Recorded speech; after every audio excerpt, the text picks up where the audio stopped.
ವಿರುದ್ಧ ಆಹಾರಗಳು ಅಂದ್ರೆ ಎರಡು ಆಹಾರಗಳ ವಿರುದ್ಧವಾದ ಸಂಯೋಜನೆ. ಅಂದ್ರೆ ಎರಡು ಒಗ್ಗದ ಆಹಾರಗಳನ್ನ ಒಟ್ಟಿಗೆ ಸೇವಿಸೋದನ್ನ ವಿರುದ್ಧ ಆಹಾರ ಅಂತ ಕರೀತಾರೆ.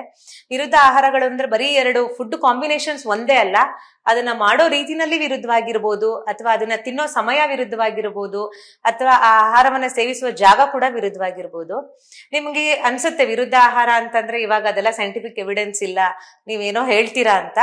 ಬಟ್ ಇದೆಲ್ಲ ಸ್ಲೋ ಪಾಯ್ಸನ್ ತರ ಆಕ್ಟ್ ಮಾಡುತ್ತೆ. ಹೇಗೆ ಅಂತಂದ್ರೆ ನೀವ್ ಇವತ್ತು ಹೇಳ್ತೀರಾ ನಾವು ಊಟ ಆದ್ಮೇಲೆ ನಾವು ಐಸ್ ಕ್ರೀಮ್ ತಿಂದ್ವಿ ಅಂತ. ಬಟ್ ಐಸ್ ಕ್ರೀಮ್ ತಿಂದ್ವಿ ನಮ್ಗೇನು ಆಗ್ಲಿಲ್ಲ ಅಂತ ತುಂಬಾ ಜನ ಹೇಳ್ತಾರೆ. ಬಟ್ ಅದನ್ನ ನಿಧಾನವಾಗಿ ಅದೇ ರೂಢಿನ ನಾವು ಪ್ರಾಕ್ಟೀಸ್ ಮಾಡಿದಾಗ ಮುಂದೆ ಒಂದು ದಿವಸ ನಮ್ಗೆ ಅದ್ರ ಪರಿಣಾಮ ಗೊತ್ತಾಗುತ್ತೆ. ಸೊ ಇದು ನಿಧಾನ ವಿಷವಾಗಿ ಪರಿವರ್ತನೆಗೊಳ್ಳುತ್ತೆ.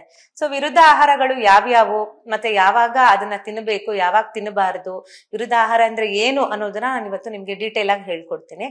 ಮೊದಲನೇದಾಗಿ ನಾವು ಹಾಲು ತಗೊಳ್ಳೋಣ. ಹಾಲು ಅಂದ್ರೆ ಅಮೃತಕ್ಕೆ ಸಮಾನ. ನಮ್ ಕಡೆ ಅಂತೂ ಹಾಲು ದಿನ ಬೆಳಗ್ಗೆಯಿಂದ ರಾತ್ರಿವರೆಗೂ ಎಲ್ಲದಕ್ಕೂ ಕೂಡ ನಾವು ಉಪಯೋಗ ಮಾಡ್ತಾನೆ ಇರ್ತೀವಿ.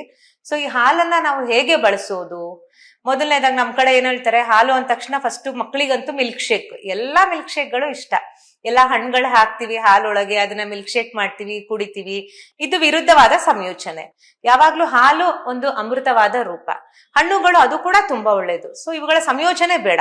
ಹಾಲನ್ನ ನೀವು ಸಪರೇಟ್ ಆಗಿ ತಗೊಳ್ಳಿ, ಹಣ್ಣುಗಳನ್ನ ಸಪರೇಟ್ ಆಗಿ ತಗೊಳ್ಳಿ. ಇವೆರಡನ್ನ ನಾವು ಕೂಡಿಸಿದಾಗ ಏನಾಗುತ್ತೆ, ಅಸಿಡಿಕ್ ಎನ್ವಿರಾನ್ಮೆಂಟ್ ಜಾಸ್ತಿ ಆಗುತ್ತೆ.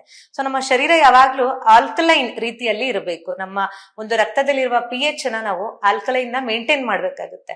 ಸೊ ನಾವ್ ಈ ರೀತಿ ನಾವು ಸಂಯೋಜನೆ ಮಾಡಿ ತಗೊಂಡಾಗ ಹಾಲು ಕೂಡ ಒಳ್ಳೇದು, ಬಟ್ ಹಣ್ಣು ಒಳ್ಳೇದು.